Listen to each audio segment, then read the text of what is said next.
you for watching Community Spotlight. I'm your host, Atia Harris. It's a pleasure to be delivering information to you today. I have an awesome guest here in the studio. We have some great outside of the box information we'd like to share with you.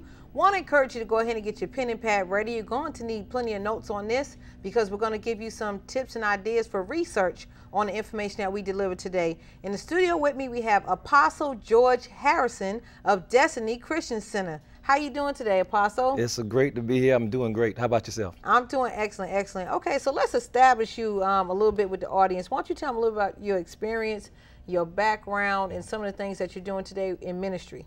Well, first, my name is George Harrison. Been in ministry for about 13 years, publicly for 13 years. Since Are you 2000. sure? Because you look 13. Hey, well, I appreciate that. I take that. I appreciate it. Been in ministry for 13 years. Served in ministry in different capacities, singing in the choir, directing the choir, doing a lot of different things, serving my pastors. And then God moved us here back in 2010.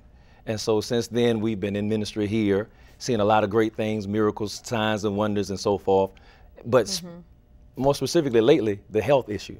Okay, now I'm glad you said the health issue. And the reason why I say that is because oftentimes in this area, and I go to church, and I've been to different churches, and it's kind of like a consensus that as long as you pray over your food, it's okay, regardless of what type of food it is. You just plead the blood on it, say some Jesus over it or something, and it's okay to eat that food. But here you are to the contrary, also in the ministry, stating that, again, your body is a temple and you can't eat everything, and you come with some different scriptures to back that up. So give us some of those scriptures. Yeah, over in 1 Timothy chapter 4, the Word of God specifically talks about there are meats that God created to be received with thanksgiving, and nothing is to be refused if it be sanctified by the word and prayer. Now, people will take that verse and say everything you can pray over and you can pray over and eat it, which is unbiblical. You can't take things out of just context and use it for your own selfish reasons. Can you kind of break that down a little bit? Because, you have some people that have gained this belief system. They might be a little bit older. You can't teach a old dog new tricks. Why don't you break it down why you say you don't agree with that? Well, erroneous teaching is just as bad as having incomplete knowledge or wrong teaching. I mean, erroneous teaching has been perpetuated from the pulpit when it comes to eating anything. Under the old covenant, they said that was under the law. It was more, God was more strict, but now he's not as strict today, which is untrue. You cannot pray over anything and think it's sanctified. I'll tell people when they say, oh, you can pray over it. I say, well, if I give you a bowl of manure, put some salt in it, would you eat it? Oh, you just going too far. No, if I can pray over anything and it be sanctified, and we can't do it, and we can't be that systematic about it, then we have to do some more study. If I put a bowl of fingers in front of your face, would you eat it? No, that's just going too far. Well, if that's not the case, then we're going to have to dig and find out what this scripture really means and the ones that are being used to promote this erroneous teaching. Well, I can kind of back it up with common sense. You ready for some common sense? Bring it on. If you have an ailment, for example, diabetes, you're going to get a restricted diet. High blood pressure, you're going to get a restricted diet. But when it comes from the doctor, it's totally acceptable. Oh, versus a minister saying you can't pray over everything and cleanse it. Well, address that. I'm in a situation as a minister, I'm in the minority when it comes to not eating anything. Okay. Because you have most of the mainstream preachers that preach this. So when a person's famous preacher or their pastor who they've been at the church for 30 years, when he says certain things, then it's law to them. And sometimes it's more law than what the Bible actually says. And that's why we need to study on our own. The Bible says, study to show yourself approved unto God, a workman that need not to be ashamed, rightly dividing the word of truth. If it says rightly divide, that means you can also wrongly divide it.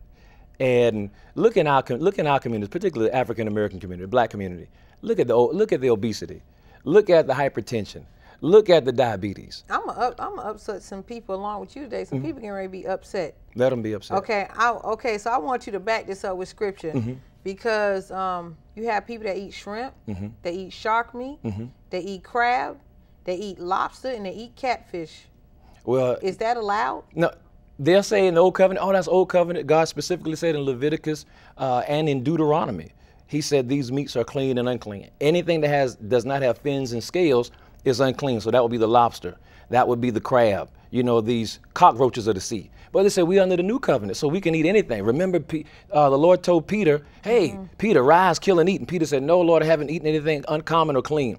So people will say, well, God told Peter to eat everything unclean, which was untrue, because if they continue to read their Bible, the very next chapter, or in the same chapter, Peter gets down to Cornelius' house, and he says, oh, don't call any man uncommon or unclean. So it had nothing to do with meats. And so in 1 Timothy, when there are meats that God created to be received, chapter 4, meats that God created to be received, that means also that there are meats that God did not create to be received.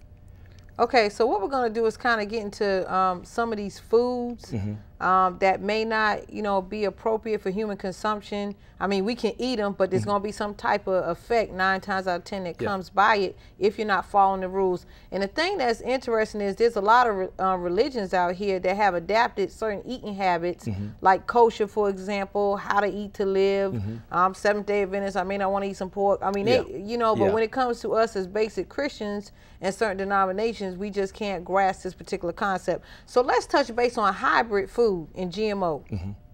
Okay, hybrid foods. Hybrid foods are foods that have been spliced together.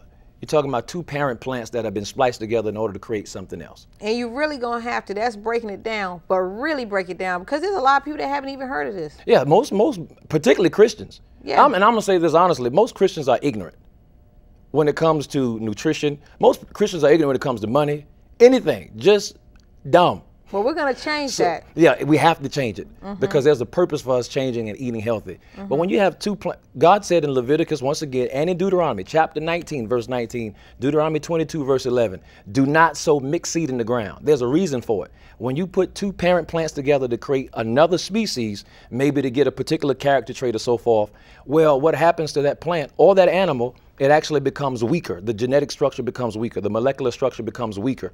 So it doesn't have all the enzymes. It doesn't have all the minerals. It's not able to absorb the nutrients from the ground like it's supposed to. The photosynthesis from the sun is not able to absorb those nutrients. So when I eat something that's inferior to its parent plant, I'm putting something inferior into my body, and it's going to cause my body to be inferior. It won't be able to maximize its full potential. And this is one of the dangers in eating hybrid foods. Genetically modified is just something completely different, because you're taking, once again, a character trait from one particular plant, and you're genetically modifying it, placing it inside of another plant in order to get a particular character trait, hopefully to bigger yields, make sure it's indestructible, but that you add pesticides and different things to it, herbicides, in order to kill the animals that would eat it. And in doing that, you create more danger to the person's health. And I'll throw this in there. Monsanto, one of the companies that they big in genetically modifying foods, corn and soy and cotton and so forth. This company, they only test their genetically modified foods for 90 days. So you cannot properly test this to see if it's going to be right for human consumption. They test it for 90 days. One news anchor said, well, they've been testing it longer. Why? Because we've been eating it. So he says on national television that we're the guinea pigs. Exactly.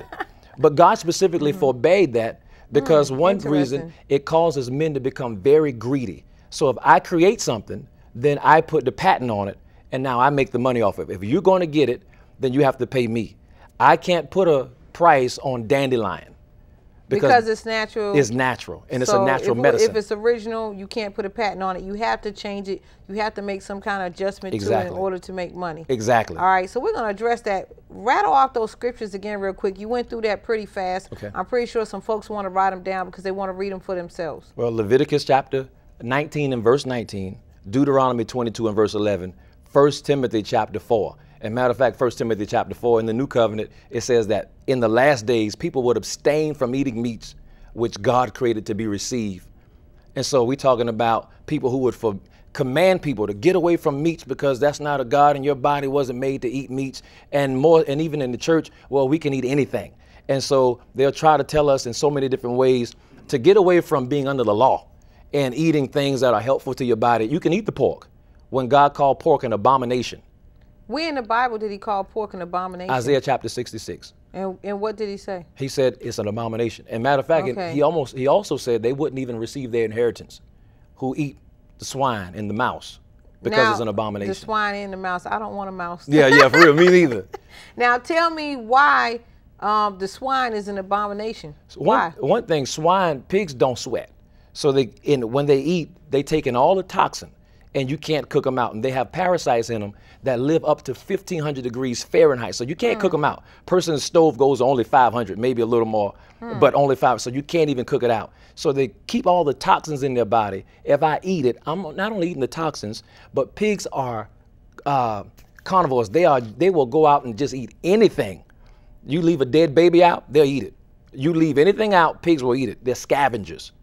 And who would like to eat a scavenger? A buzzard, a mouse, a lobster. When you think about it, nobody will go in their house if they see a cockroach. Oh, put that on the stove, let's eat it. Okay, so basically, even with what I mentioned earlier, we're mentioning scavengers, things that's designed to clean up, eat the filth. But one of the things that we discussed off of television is that you feel like the pig is not even an original animal? It's not original. It was spliced together a long time ago by this gentleman named Imhotep. He was one of Pharaoh's, one of the kings of Egypt, one of his medicine men. And in order to clean up the dead bodies from wars, they said, well, let's come up with a way to do it. So they took a wild cat, a wild rat, dog, and also an African boar to splice together to be able to create this type of thing. And it's being done today. We have things like ligers, which is a tiger and a lion. I have never heard of a liger. It grows to be about 13 feet. Wow, They're much bigger than the tiger, much bigger than a male lion. And so they have them there in Myrtle Beach, South Carolina. I've never heard of a liger. They've been doing, these things have been being done for a long time. Okay, so if someone wants to research this, like what you're saying about the pig, for example, and it not being an original animal, but a creation of different animals put together and spliced together and being modified, where can they find this information on their own? They can go to Google. They can Google. All this is public knowledge. This is not George's personal study. This is public knowledge. And so as long as they desire to know the information, it's all out there for them. Okay, so let's rattle down some more foods that you, by your studies, have discovered to be hybrid foods. Okay, one is this so-called diet's favorite, grapefruit. Yeah, grapefruit's supposed to burn fat. Yeah, it's supposed to burn fat. And it probably does, to a degree, but it's weaker than its parent plant, the pomelo and the orange. And so when they spliced these two together back in Barbados, I believe back in the early 1900s, in order to create this pomelo. Same thing with a carrot. So you would say, oh man, carrot juice is great. Carrot juice is great. Well, carrots are hybrid, and carrots come from the Queen Anne's lace and the wild yam in order to make this colorful. I like carrots. And carrots, one of the things about carrots, they are helpful because they do have some traits from their parent plant, but they turn straight into starch and sugar in the body. But what's the original plants now? The Queen Anne's lace and the wild yam. I have never heard of Anne's lace. Queen Anne's lace, yeah. Queen Anne's lace and wild yam. So you got a plethora of food. You go down to your local health food store and find in the summertime a plum cot, which is a plum and an apricot that's been spliced together. And so they sell these in stores. So now you talk kiwis, another thing that's hybrid. People like kiwis. Kiwis are hybrid. Kiwis. We talked about it also, off camera. We talked about the seedless watermelons, the seedless oranges, the seedless apples. Can you kind of explain where all this seedless comes from? Because I did see a seedless orange not too long ago in the grocery store, and I was very surprised. First, we mainly saw the seedless watermelons. The grapes. And the grapes, and now it's being extended. What's up with the seedless movement? One of the ways they make seedless is they cut off part of the plant, drop it in some hormones, in a hormone solution, and once it starts to root, place it back in the ground. You go without the germination process, so it starts to produce little seeds. And the more you do it, you get to the place where you have no seeds in the fruit at all.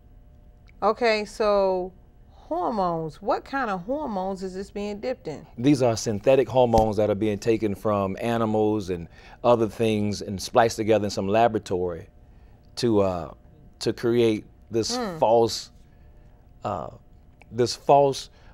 the falsity of what's real. Okay, so is it fair to say that everything that God made is supposed to reproduce? Remember what God said in the beginning? He said everything he saw when he made it, he said it's good. Okay. It was perfect. Nothing to be, you didn't have to enhance it. I mean, when he made it for Adam, God's original design, he created a habitation for his children to enjoy. They didn't have to go and splice together anything to make it better than what it was. It was always beautiful. Always, it was so full of nutrients. So we're trying to get next to the creator, but I mean, we're not quite making the cut. It's the Frankenstein thing. Okay, so what's up with corn? What you want to say about corn? Oh my God, it's one of the worst foods to eat. I mean, we look at the obesity epidemic in the United States and pandemic actually all around the world, but specifically here in the United States because of corn. Corn is made, it came from a corn stalk which was in Mexico. And it looked nothing like the corn today. But when you start taking different plants, adding them together, cross-pollinating, then you create something that we have, the corn, and people say, oh, it's good to eat, even if it's organic. It's trash. You use it to, you go to your gas station and you have ethanol, which is a byproduct of corn. Who would put ethanol in their body? You're going to put it in your car to run your car. It comes from the same thing, that corn on the cob that some people get from, you know, maybe Killer Fried Chicken or whatever, and they get, so when they're eating this, you're eating ethanol. Who would put gas in their body? They say it's good. They feed it to our cows and animals, the chickens, to make them bigger and fatter. But God specifically said in Psalm 104 and verse 14 that he gave grass for cattle. You don't have to have corn that was going to fatten them up. And that when a person eats it, we see what happens when the cows eat corn. Their bodies become weaker, so you have to have antibiotics to keep them from having these parasites and so forth. Then the parasites grow and they become stronger, so you have to add more antibiotics that are stronger. Then you have to give them growth hormones in order to make them bigger, fatter, so you can sell them, get more money. And then you give them to the person. I won't call people consumers because the word consumer means to devour. And so we're not devourers. That's been promulgated in the media, that we're devourers. We're not devourers.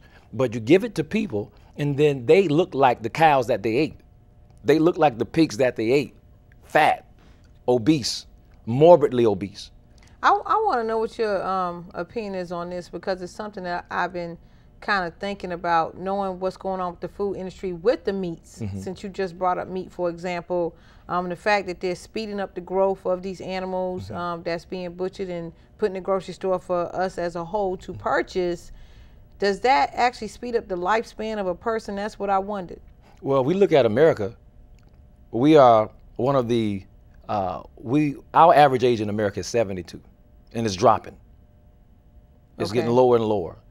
Our diet is the primary reason for it. And so when you make the animals grow faster, fatter, bigger, but you do it at a cheaper price, you make the physical body. Our bodies are made of cells. Every part of our body are cells. Hair is cells, eyes are cells, nails are cells, skins are cells, liver, cells. They all have to have the same things: carbohydrates, proteins, vitamins, minerals, enzymes. They all have to have the exact same thing. Clean water. Well, when I put something in my body that's foreign, antibiotics, you know, these synthetic things, when I put these things in my body, it's from these animals, these byproducts that come through the animals.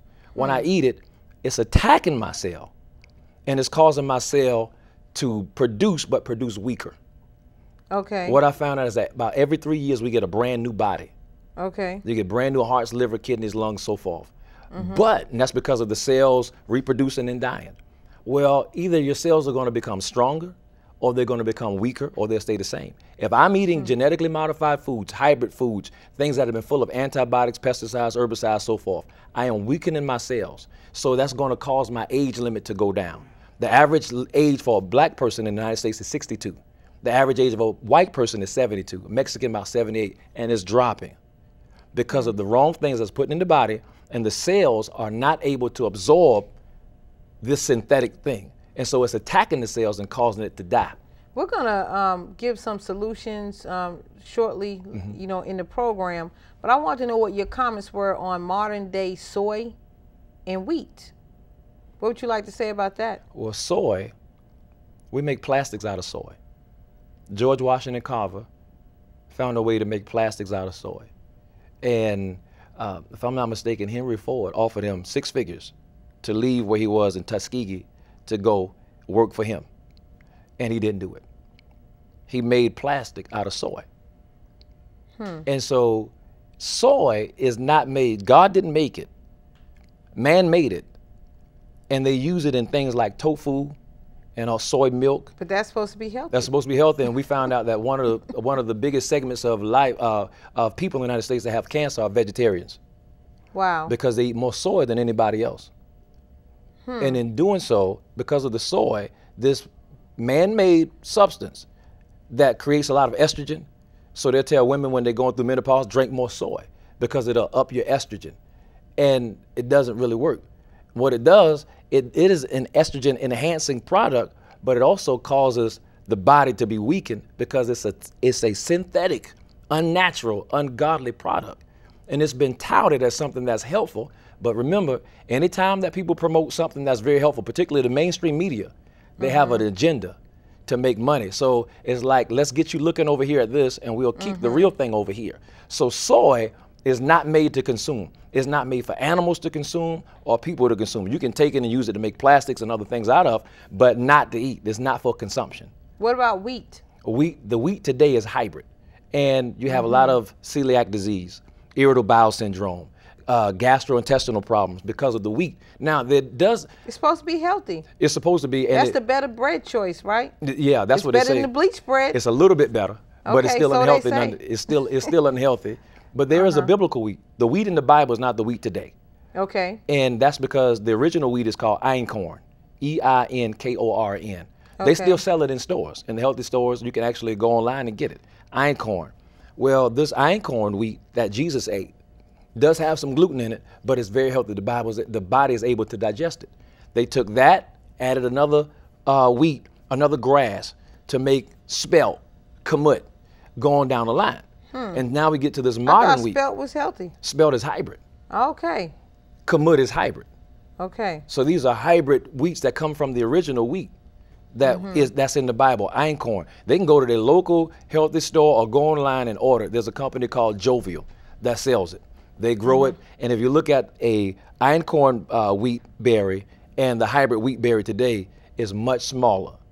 And so, but it's more easily digestible. So it's hybrid. So people eating the hybrid wheat and the pastas and so forth and have irritable bowel syndrome. Most people in America have celiac disease and don't even know it. That's when you can't properly absorb nutrients that you're taking in. Yes, it destroys the villi in the gut. But if you stop eating those foods, can you reverse that? You can. Since you say your cells recreate every so many years. Yeah, but you have to. Particularly if they're already at celiac disease or irritable bowel syndrome, they're going to have to get off all gluten and even to a degree dairy, because even in the milks, the homogenized milk, there's a protein in it that's just like the gluten. Okay. So getting off dairies and meats, if they're at that place, and then they're going to have to supplement. There's some great supplement products out there. They can take those things that's going to nutrify the gut, help the gut to restore. So they're going to have to get off gluten, and they're going to have to supplement. And it'll take a little bit of time, but they can get their bodies back to the place where it's absorbing the nutrients. But primarily staying on the Word of God first, that's their first place of health, of restoring their health. And then doing the things that God said in His Word, not waiting on God to just zap me. God, give me a miracle. Okay, believe you receive your healing, and then add the right foods. Drink at least a gallon of water. I mean, if you're going to drink, to clean your body out, get the gut back to its particular place. Drinking a gallon of water every day, clean water, and so forth and so on. They can get their bodies back to where it's supposed to be. All right, so let's stay on this subject a little bit longer. In my mind, this phrase is, so that's supposed to be healthy. I think right now we've been kind of miscommunicated to and trained in the improper fashion. We're told as long as you eat the 4 food groups in each meal, that's healthy. You don't have to supplement. You don't have to use minerals or vitamins, just the 4 food groups. That is healthy. What's your comment? Well, I take it from a gentleman by the name of Dr. Wallach, great doctor, and he says this, that's one of the biggest lies that's ever been promoted. Okay. And so it really is, because the ground, particularly in the Old Covenant, the Spirit of the Lord God told the children of Israel, farm your land for 6 years. The 7th year, you let it rest. Well, one of the things about allowing the ground to rest is that it would allow the ground to re-nutrify. The rivers would overrun their banks. It would cause the silt and the minerals that are in the river to actually flow into the grounds. The ground would re-nutrify. So when they went back to sow their fields, again, there would be nutrients, vitamins and minerals that would really be in the ground strong. The ground would have the good bacteria, the worms that would be in the ground eating up certain things and reproducing, fertilizing it. And so the nutrients will be in the food. Well, today we don't have the nutrients in the food. So you can eat an organic, non-hybrid banana, and it still doesn't have the nutrients in it as one that way back in the days would have. You just touched on some organic. You got a lot of stuff labeled organic that you are now stating are hybrid foods. Yeah. So you're thinking that, again, you're eating healthy because you chose the organic choice that everyone's telling you to do, but it's still almost like trickery because it's hybrid. Well, the USDA said that you only have to be 70% organic to be organic now. 70%. 70%. So you can have 30% pesticide, but you have to be, 70% organic. So organic doesn't even mean organic today. All right, let's go. Okay, let's touch real quick on BPA and BPA-free products. Tell them the difference between that, and then go into some solutions, some real alternatives, like how do we get back to the essence, what's really natural and it was created for us without somebody tampering with it. Okay. So touch base on the BPA first. That's real important that we get that in there. Well, BPA is bisphenol A, and it's a chemical that's put in plastics, put in cans and so forth. And in the little juice in the little boxes, juice, in the little juice in containers. The plastic lining. Yeah, the little things, the little plastic liners of the containers. Oh, it's a good juice for your child. It's all natural and whatever. But yeah, the plastic in it leaches into the product, into the water, and it causes low testosterone. It causes mice to act like male mice to act like women. It causes men to act like women, women to act like men. It lowers their estrogen and their testosterone, and it causes them to be weaker. And so you look to stay away from anything that has BPA in it. Anything that has BPA, completely get away from it. And so this is what. Okay, that's great. So real quick, you would recommend they deal with maybe local farmers to get back to organic base? Co-op, look at local farmers, organic, non-hybrid foods, and you find non-hybrid foods by just studying the Word of God and going online. Go just do your research. You can find some great things. All right, thank you guys for tuning in to the Community Spotlight, and we look forward to you watching next week.